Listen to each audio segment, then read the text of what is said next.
Զանգվածային տեղահանությունները Գազայում շարունակվում են։ Իսրայելի բանակը հայտարարել է մարտերի նոր փուլ սկսելու մասին։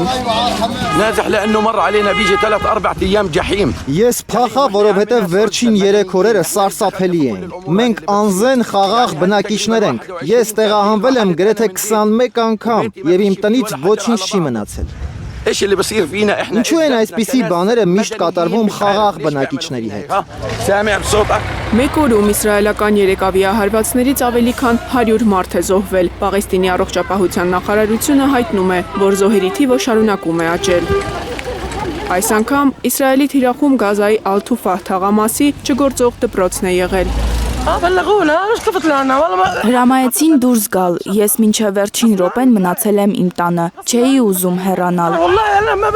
Երեխաներից փրկելու համար համաձայնեցի ենթարկվել։ Ուր գնանք, վրանում քնենք, փողոցում քնենք, մի կազմակերպություն գտնենք, որ մեզ ապաստան տա։ Գազայի բնակիչների զանգվածային տեղահանությունները սկսվեցին, երբ Իսրայելի պաշտպանության բանակը նախազգուշացրեց Գազայի հատվածի Շուջայա շրջանի ու մի քանի թաղամասերի բնակիչներին, որ ռազմական գործողություններ են սկսելու, պետք է անհապաղ լքել տարածքը, հեռանալ Գազայի արևմտյան ապաստարաններ։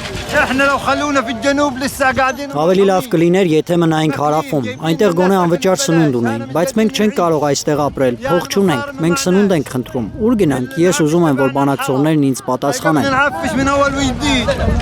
Մարտի 18-ին վերսկսած ռազմական գործողություններին արդեն զոհ է գնացել 1163 մարդ։ Ավելի քան 2735 մարդ վիրավոր է, մեծ մասը կանայք եւ երեխաներ։ Ցախալի պնդմամբ ոչ մի խաղաղ բնակիչ Գազայում չի թիրախավորվել։ Ընտրված 600 թիրախներում էլ միայն ահաբեկիչներ են եղել, սպանվել է ավելի քան 250 ահաբեկիչ։ Այդ թվում Համասի ռազմական թևի եւ Քաղբյուրոյի 12 բարձրաստիճան պաշտոնյա։ Մարիամ Ամերջանյան, Սմբատ Ասլիկյան, Հայլուրի համար։